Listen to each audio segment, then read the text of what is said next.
Hello friends, welcome to our channel Kids Moral Story. So today we are going to tell you the story of the Island of Statues. One day early in the morning the children heard a loud voice booming outside. Boom! Where are you? Where are your grandchildren? I have come to take them to my place. They went running out to see a very tall man with twinkling eyes and grey beard sipping coffee with their grandparents. He wore a crisp white dhoti and shirt and a black cap. His smile was so charming that the children instantly warmed to him. Ajji was shaking her head saying, Rahmat, there's no way. Pirambi can manage 4 children. Take them out for the day. Why do you want to have them over for the night? But the man called Rahmat shook his head. No, I will take them for a night stay. My man is a great cook and will cook after everything. Pirambi will not be troubled at all.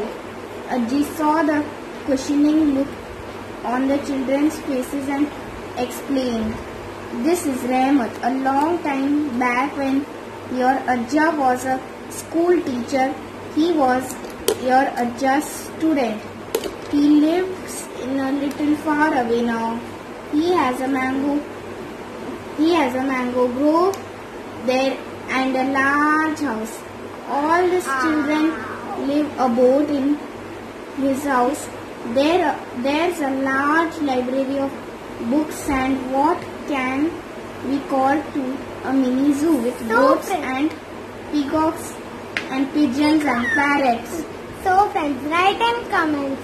Do you have a large house with a small mini zoo with peacock, pigeons or animals any like pigeons, peacocks, birds, cows? We love going to zoo. Yes, we have gone. But because of Corona lockdown, we are not going to zoo, and even animals are also coming out of the cage. So we are seeing with our balcony. So yes.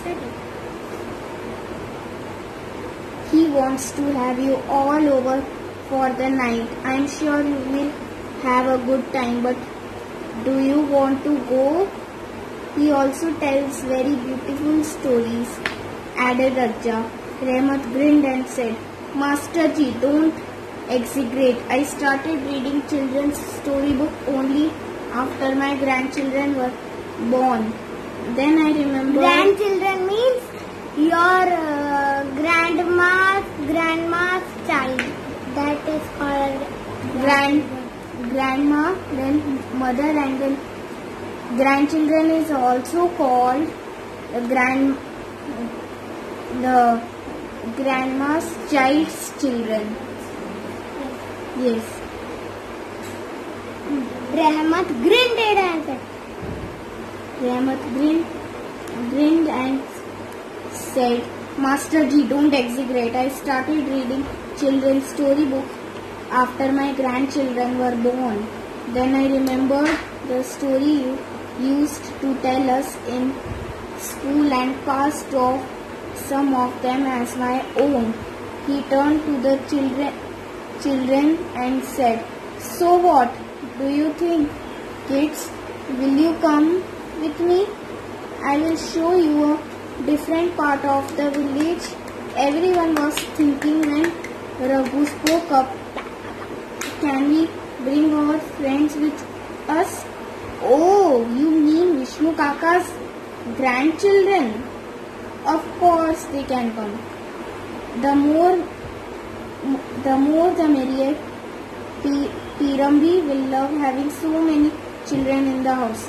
Raghu ran to Sharan's house to give the news. Rahmat Chacha, as everyone called him, had brought a jeep, and soon all seven had packed a change and their toothbrushes and piled into it. Rahmat Chacha's house was far, about 30 kilometers away, and on the way they had to go to the forest. The road cutting through the forest was narrow and winding. Tall trees stood on both sides. It was a dark, scary place. Suma looked around nervously and said, Will anyone ever cut down these trees and wide the road? Rahmat Chacha shook his head. Oh no, the villagers will never allow it.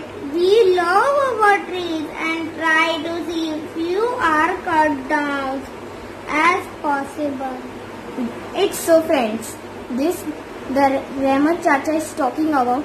You must save your tree. If you will cut the tree, you will cut the life. Okay? Yes. Tree gives us rain and oxygen. Tree gives us shadows, oxygen, fruits, vegetables, and wood too. And other things. Other thing also. What medicine. Yes. Okay. So you must save the tree. Try to see as few cut down as possible. Trees must never be cut down unnecessarily. Do you want to listen to a story about a kingdom that had cut down its all trees? Of course, children did. So Rahmat Chacha began his story. Today is not Ajji telling a story. Today is telling you. Today, Ajja's student Rahmat Chacha is telling story. So let's start the story. Once there was a beautiful veranda garden, green island. Verdant green island. It had filled with huge trees, waterfalls gushing with a clear blue water, and mountains where there was a quarry of unpicked kind of stone. This stone was valued for attractive white colors, which was also easy to turn into sculptures. The Iceland had been ruled for years by a king who was now old. He looked after his people well. He loved the natural beauty of his island above all. His closest friend was a sculptor called Amar. Amar too loved the land more than anything. He had a school where students from far wide came to learn the art of creating sculptures out of stone. But Amar had one odd condition for the students who studied in his school. He insisted they bring their own supply of stone. Only for their final sculpture, they were allowed to use a piece of stone from the island's quarry. Many grumbled at his rule. After all, dragging tons of stones to an island in the middle of the sea was difficult, but Amar was adamant. Once his king asked him the reason for his condition, and this is what wise old Amar had to say.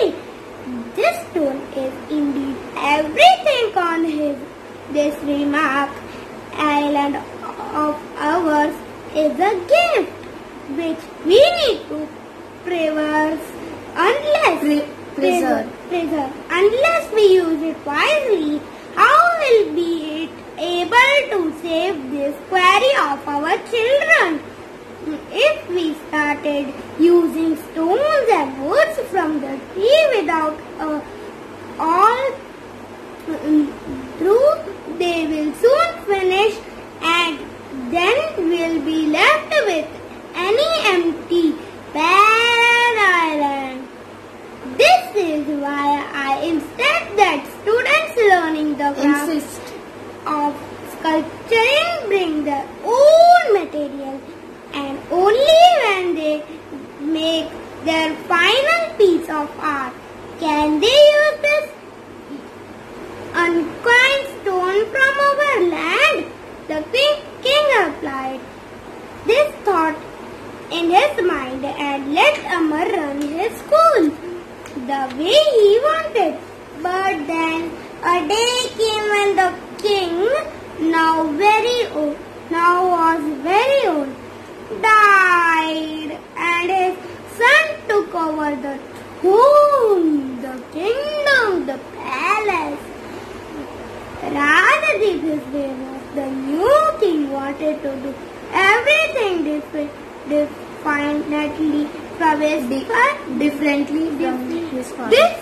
from his father. He started changing many laws. One day he remembered the art school and went to visit it. There he saw the students working on their sculptures, but his minister whispered to him the complaints that other students who had not wanted to bring their own material had made about Ammar's rule. Rajdeep realized if he had lifted the rule, then many more people would come to study in the school. Their fees would add to the prosperity of the island, and in the addition, they would create lovely works of art that could be used to beautify the towns. He ordered Amma to step down as the teacher and brought someone else to run school. Soon the island was full of students chipping away on the stone. Their demands increased the mining at the quarry. They created large sculptures which now needed to get transported back to the town. Trees were cut down to make carts and clear the roads. Without trees to provide wood for their boats, the fishermen of the island could not go out to the sea. They started fishing near the land and got into the fights frequently with one another. New houses were not strong as both wood and stone were scarce. Scarce means scarce means very less or low quantity. It was difficult for farmers to make good plows, and so farming suffered. All the mining created so much of pollution that plants started dying out. Disease spread and tinkling waterfalls fell silent, and water became scarce.